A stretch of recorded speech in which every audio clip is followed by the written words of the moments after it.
Hey guys, welcome back to the Readers. I hope you are having an amazing day. Let's get right into the stories. The first one is an entitled people's story. Some background: I bought my first house 2 years ago in a nice suburban neighborhood. It's nothing fancy, but it's mine, and I've put a lot of work into fixing it up. Everything was great until the Richardsons moved in next door about 8 months ago. At first, Mike and Linda Richardson seemed normal enough. They were a bit standoffish, but I figured they were just private people.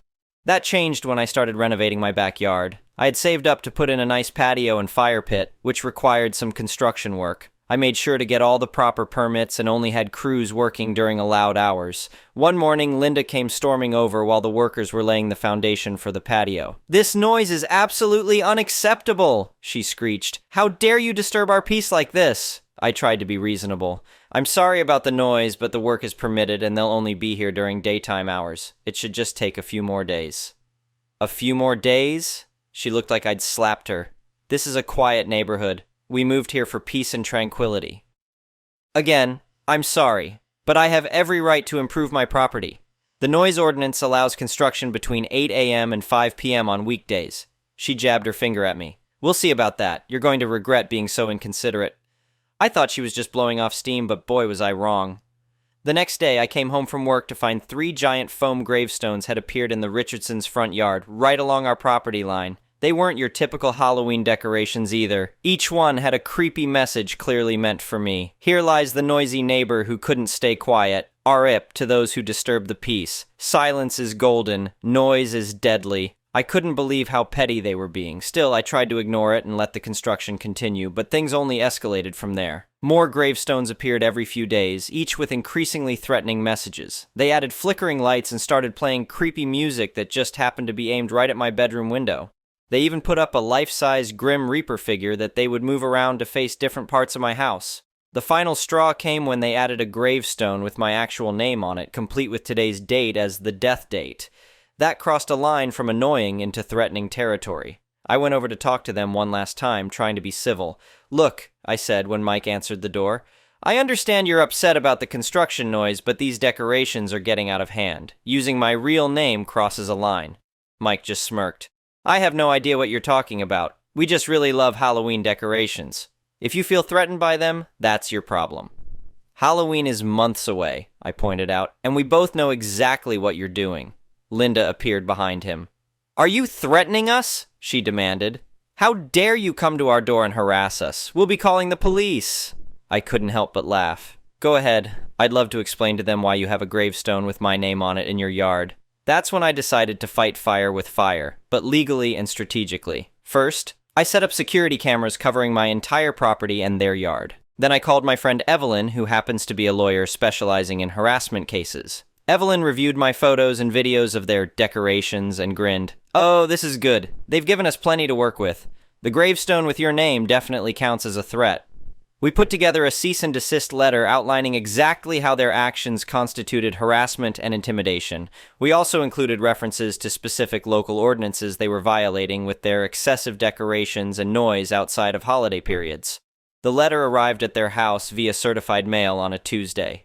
By Wednesday morning, all the gravestones had vanished. I thought maybe they'd finally gotten the message and things would calm down. Nope. Instead of gravestones, they started putting up large crosses and religious symbols all over their yard. When I checked my cameras that night, I caught Linda sneaking over to sprinkle what looked like salt in a line along our property boundary while chanting something.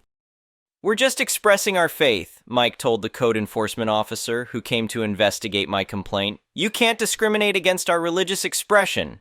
But the officer wasn't buying it. "Sir, the city has specific rules about lawn decorations and structures. You need permits for anything over a certain height, and several of your displays exceed those limits."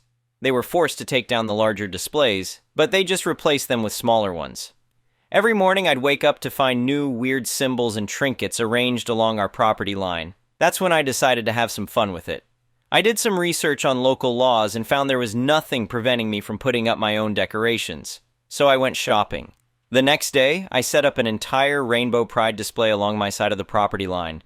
Rainbow flags, disco balls, colorful streamers, the works. I made sure everything was within code requirements for height and setbacks. The Richardsons were horrified. Linda actually screamed when she saw it. "You can't put that up here!" she yelled over the fence. "Think of the children!" I'm just expressing myself, I called back cheerfully. You know, like you're doing with all your religious symbols. That's different. We're protecting our home from your negative energy. I just waved and turned on the bubble machine I'd installed. Rainbow bubbles began floating over into their yard. They retaliated by putting up even more religious symbols and starting to blast gospel music, so I added more rainbow decorations and played Lady Gaga. They added more crosses, I added more pride flags. It became a decoration arms race. The rest of the neighborhood started taking notice. Most people found it hilarious, especially since the Richardsons tried to pretend their side wasn't related to mine at all. We're just very religious people, I heard Linda telling another neighbor. He's the one trying to provoke us with that offensive display.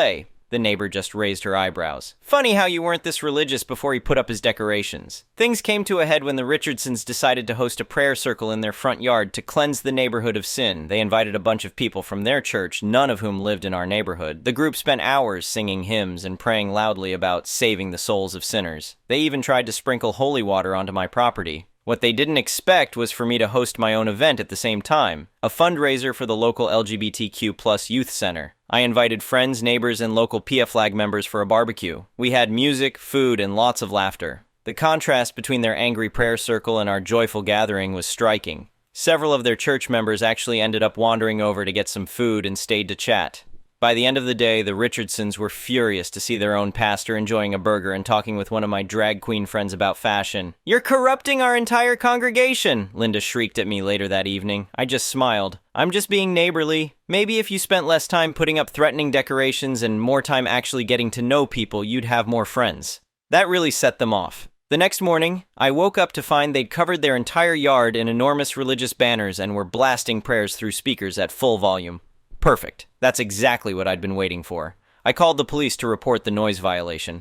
When officers arrived, the Richardsons tried to claim religious freedom again, but the officers pointed out that noise ordinances apply to everyone regardless of content. While this was happening, code enforcement showed up for a random inspection. I may have called them too. Turns out those giant banners needed permits they didn't have. The Richardsons were cited for multiple violations. But the best part? One of my security cameras had caught Mike installing some of their decorations in the middle of the night, including several that extended past their property line onto both my land and the city's easement. The video clearly showed him measuring and deliberately placing things over the line. Evelyn helped me file a civil suit for harassment, intentional infliction of emotional distress, and trespassing. We had months of documented evidence showing their escalating behavior, starting with the threatening gravestones and continuing through their religious displays.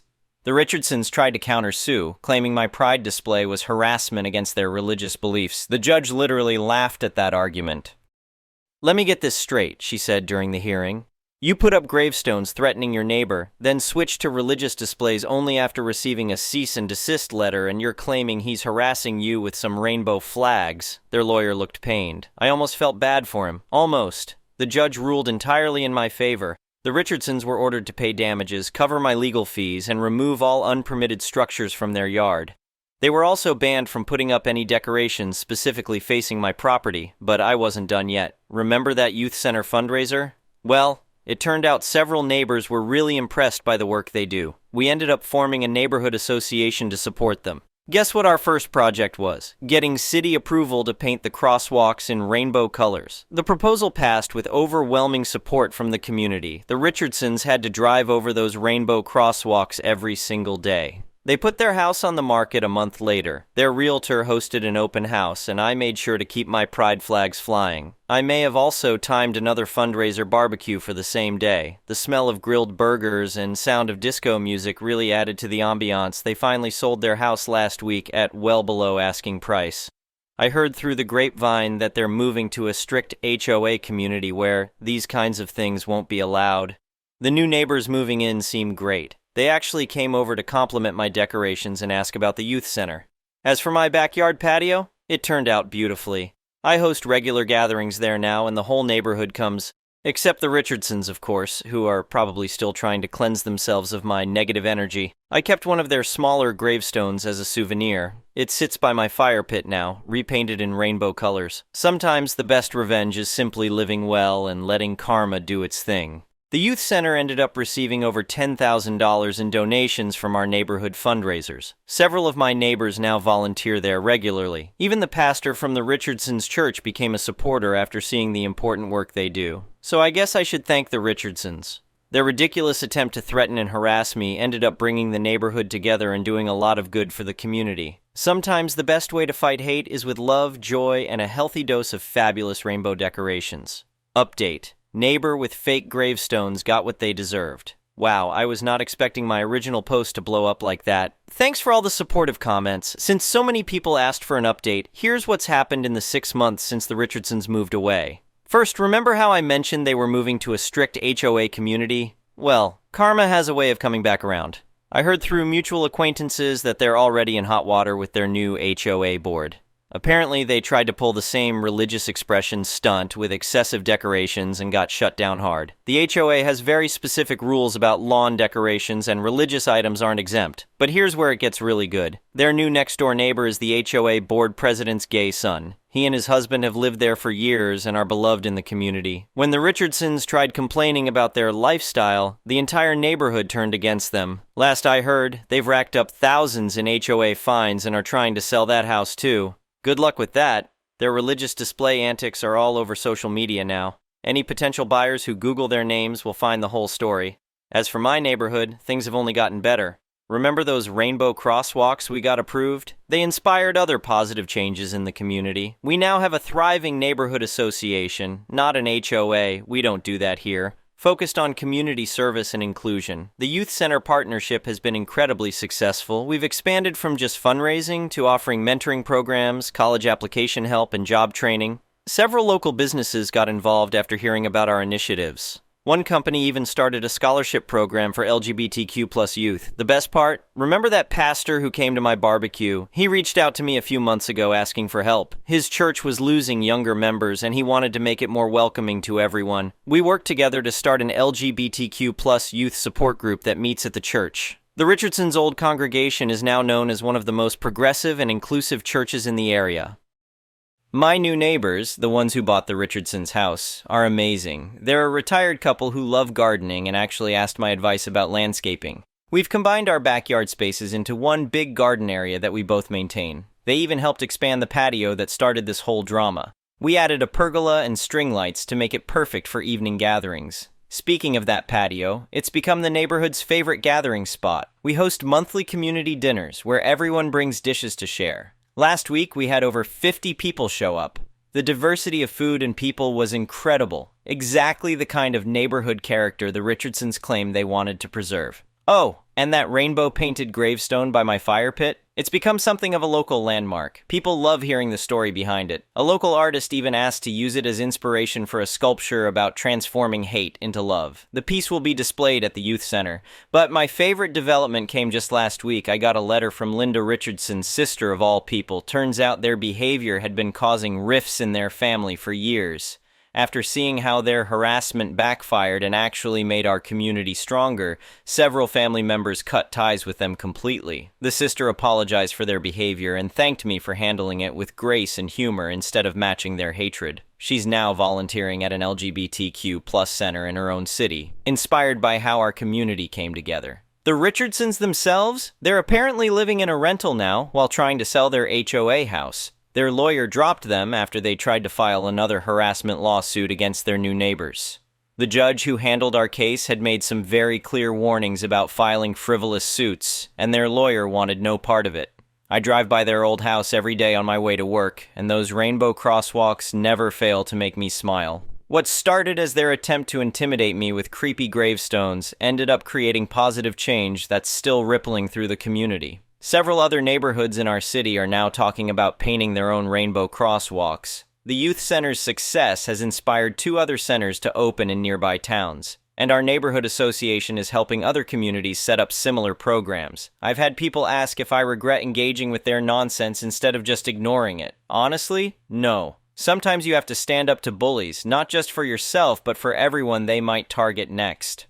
By doing it with creativity and joy instead of matching their negativity, we showed others that hate doesn't have to win. The Richardsons tried to make me feel unwelcome in my own home. Instead, they ended up strengthening our community's bonds and creating positive change that will last long after they're gone. I call that a win. Last month, we hosted a neighborhood block party to celebrate 1 year of the Youth Center partnership. As I watched kids playing, neighbors laughing together, and everyone enjoying themselves, I couldn't help but think how differently things could have turned out if I'd let the Richardsons' intimidation tactics work. So I guess the moral of this story is, when someone tries to spread hate, respond with love and fabulousness. You never know how many lives you might touch in the process. P.S. I'm planning another fundraiser barbecue next month. Several people from the Richardsons' new neighborhood asked if they could come. Apparently word has spread about our amazing community events. Of course, they're welcome. The more the merrier. Maybe I'll even send the Richardsons an invitation. Something tells me they won't show up, though. The next one is a pro-revenge story. When I was in college in the 90s, I met Jake, then M23, through mutual friends. He had already graduated and was planning to move to the opposite side of the United States for grad school, and I had already been making plans to move with friends only a 90-minute drive away from where he was moving to.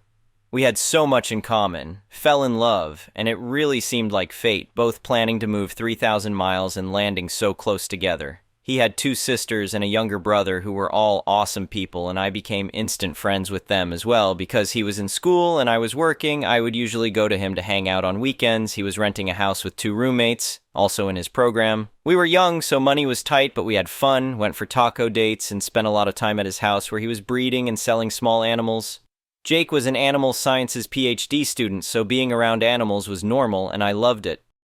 I met and became friends with his advisor's wife, Mary, F. mid-50s, who worked in administration at the university. She is a lovely woman, and I would often have lunch with her when I went over on weekends. Jake was a teaching assistant, TA, and I met other people in the program and made friends with them faster than he did. After about 2 years of dating, I was at the house one day, laying in bed together in a state of some undress, and he said out of the blue he was concerned I'd been gaining weight, and it made it harder for him to be attracted to me. No concern about my health, it was all about him finding me unattractive. I sat up and said, well, then maybe you should make sure there is better food for me to eat than crackers and cheese when I come up on weekends. Even at 23, I didn't take that kind of BS. I had gained maybe 10 pounds since meeting him 2 years earlier and still wore the same size clothes, about a US size 6, 8. I wasn't going to engage in a fight about it after all, it was his problem, not mine, so I asked him calmly, so what is your solution to this?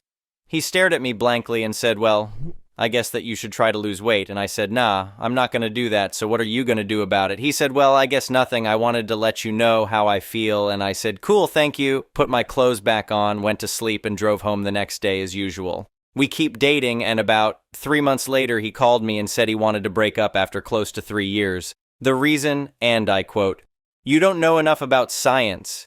He felt like he couldn't have a conversation with me about his work where he didn't have to use common names for animals instead of scientific ones. I said, well, that's bullshit. What's the real reason? He said it was the real reason. He came to see me a month later to return something of mine, and I confronted him, demanding the real reason. He finally admitted he had been seeing one of his undergrad students, let's call her Meg, a 19-year-old. He was then 26 and her teacher. I screamed at him to leave. My roommate threatened to throw him off our second-floor balcony if he didn't go, and he left. It hit me all at once after he walked out, and I went from rage to stunned laughter. I'd met Meg a few times, and at one point she was at his house for a BBQ and spilled something all over her pants. Jake asked me if I could loan her some sweats. I couldn't because I was a size 8 and she was a size 18. Nothing wrong with that, at all. But the point is, I realized he made those comments about my weight to try and get me to break up with him because he was a coward. He clearly liked a big gal. Although, when he'd said those things to me about my weight, it was 1 a.m. I lived about 95 miles away, and we had just had sex, so I don't know how he thought this would go. Even in hindsight, it perplexes me. Did he think I was going to break up with him and storm off into the night and drive for an hour and a half? Anyway, I emailed his roommates. It was the early 2000s. It's how you communicated anything you didn't want to say on the phone. I wanted to let them know we'd broken up and that they were always lovely to me and thanked them for being friends. They both admitted they knew about Meg and were the ones to demand that Jake tell me or they would. That's when he broke up with me with the lame, "you don't understand science" excuse. One of his roommate, a super nice, super cute guy named George, offered to help me get a few things still at their house that he had collected for me away from around the house. He suggested I come up for the weekend, we go out and drink and have a good time, all the things Jake didn't want to waste money on, and I said sure. So I went up and George let me into the house while Jake was gone. I took photos of all of his animals because while I might not be a PhD student, I paid attention and I knew he had an endangered species in his care. He wasn't breeding it, it was an unreleasable animal he had taken in from a rescue organization. There was paperwork he had to submit with a $25 fee and he refused to do it, saying he didn't want the government in his business. I took photos of that animal, all his breeding conditions, and a photo of an animal not allowed in the state, which was in a tank, right next to a window and visible from outside. I then went out for a night on the town with George. We stumbled in early, around midnight, so Jake and Meg, who were watching TV, would see me in a short dress, drunk, and George practically carrying me. I spent the night in George's room. He was a total gentleman, but made sure to leave the room and parade past them in his boxers a few times, and we giggled and moaned loudly so they could hear us. When I went to leave the next morning, Jake said I didn't have to act like a whore in front of him as I ate a donut slowly in my rumpled dress with messy hair while George beamed at me and then planted a kiss on my head. Meg looked ashamed, not quite knowing where to look, and I said have fun with my leftovers and walked out. I wanted to think the petty, loud hook up and a few juvenile insults was my revenge. It was not. The next day I had my photos developed, the good old days, and called the state office of Fish and Wildlife. I reported the animals in the house, the potential overcrowding of breeding animals, and the 2 animals he shouldn't legally have at all in the state, and asked them how to make a report. Turns out Jake wasn't well liked by his peers in his program, or by his roommates, but I was. George had suggested that he and their other roommate could submit complaints to the university that a TA was sleeping with one of his students and showing her favoritism. The night we were out at the bars, we made sure to tell the story to anyone who they knew. They made sure all the women in his classes knew he was sleeping with Meg. It wasn't a large program, so people knew fast he had cheated and was now dating his student. George and the other roommate made sure people knew they had put in complaints. Sick of Jake's entitled BS. With my full statement made and photos sent to the state wildlife officials, I called my friend Mary, Jake's advisor's wife. She knew about the breakup and lame reason, and I let her know he admitted he was sleeping with a student. I'd been emailing with him, and he admitted to it in writing, so I sent that to Mary. To say she was not happy about that was an understatement. She said she made sure it would be investigated and told her husband, Jake's direct advisor, while I was on the phone with her. Speaking of investigations, a few weeks later George called me, giddy, to say state fish and wildlife officials were there, confiscating animals. He told them he would be happy to tell them whatever they needed to know. Meg was there when it happened and told the officials as far as she knew, all the animals belonged to her boyfriend Jake and that they were all legal. That put George and the other roommate in the clear. One animal was kept in the backyard, so it was implied to Jake that a neighbor reported it. While they were there to investigate, they knew to look in the back window to see the far more problematic, illegal to have in the state under nearly any circumstances, animal. Since George was on the lease, he was able to let them in to investigate in the house. The animals were all in communal areas, and the officers stayed there for a few hours and returned with a warrant to take all the animals and enter Jake's room to investigate. George and the other roommate let them into their rooms with no issues and were quickly cleared. Meg apparently couldn't get a hold of Jake and eventually drove to the university to find him. Remember, no cell phones yet. It was a good day. The only animals they left was some guppies in a fish tank. Now, PhD students need grant money to do research, and a large part of animal studies funding comes from the federal government. Jake had just gotten an EPA grant right around when he broke up with me. So I called the EPA and asked how I would report that a person with a federal grant was being investigated for illegally harboring endangered animals. Long story short, he lost his EPA grant and had to make restitution on what had already been used, close to $30,000. He would never be able to get another federal grant. He avoided jail time on the state charges since all the animals were in good health, but lost all his breeding animals, worth thousands of dollars, since they were collected for safekeeping during the investigation when the 2 illegal animals were taken. In the end, he owed a $15,000 fine, and the 2 animals went to a nearby nature center. For years, I would stop by if I was in the area to visit them. The university revoked his scholarship and fired him from teaching for having an inappropriate relationship with a student. He somehow escaped being expelled, but it always shocked me that he never tried to hide the relationship with Meg and was so stupidly self-assured he didn't even wait the 4 weeks until she would have been done with his class to start publicly dating her. By the university rules, he would have been in the clear to date her, not being her teacher anymore, and she would just have to avoid any classes he was a TA in. It never fails to make me laugh. After a few months, I emailed his sisters and told them I missed them because Jake broke up with me after trying to call me fat and cheating on me, and I felt weird contacting them. The girls told me he told the family I broke up with him because of the distance. I forwarded them emails that Jake wrote after the breakup, talking about how he fell for Meg, and he was sorry about it, but it was true. I couldn't keep up with him academically, and it made him attracted to Meg. Jake managed to convince his dad to pay for one more year of school so he could get a master's instead of a PhD, and while I stayed in contact with his sisters and brother via email and then social media, I largely let it all go. I got even, made some friends, Mary became like an auntie to me, and I went on with life. I went on to get a master's degree myself, and my specialty, helping scientists and doctors communicate their work to lay people. You know, us dummies who can't remember all the scientific names. I swear it happened by accident, not design, but I love it, and I work with everyone from small-town doctors and nurses to pharmaceutical companies to museums to state and federal governments to film and TV producers.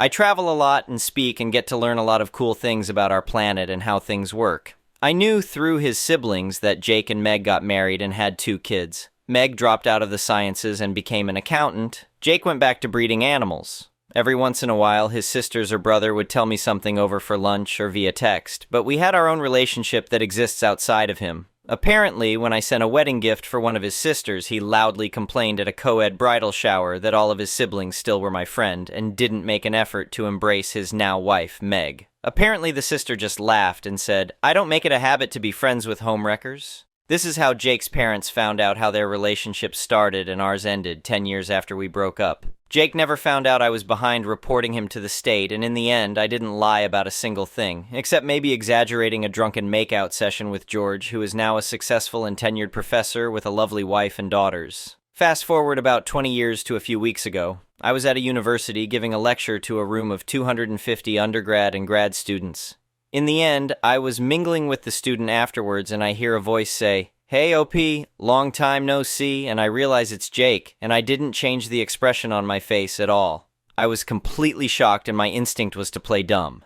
So I said, "I'm sorry, help me out. Have we met at another workshop or lecture?" He looked incredulous and said, "It's me, Jake," and I said, "I can't place you, but I would love to figure it out." Finally, I gasped and said, "Oh my goodness, Jake. I guess I blocked you out," and said, "Well, lovely to see you," and moved on quickly when he tried to reach out and hug me. I was happy to leave it there, with the satisfaction of him seeing me as a guest lecturer in a science department of a major university when he was just in the audience. The department chair and faculty who had invited me to speak took me out to dinner, and while there, one of them said, "So, you know Jake?" I said, "I did from over 20 years ago," being vague about how. She went on to tell me he had been there for an interview for a teaching position and had spent a few days there observing, and they were likely going to hire him. I couldn't control it, I scoffed. When they all looked at me, I said, "I'm sorry, I'm just shocked he's teaching after what happened at University X." They said what happened, and I said, "He was sleeping with a 19-year-old student when he was 26, and he had to leave the program without a PhD because he couldn't afford to stay after losing his scholarship." The 3 people I was with all looked at each other like they knew they had a problem and said, "Wow,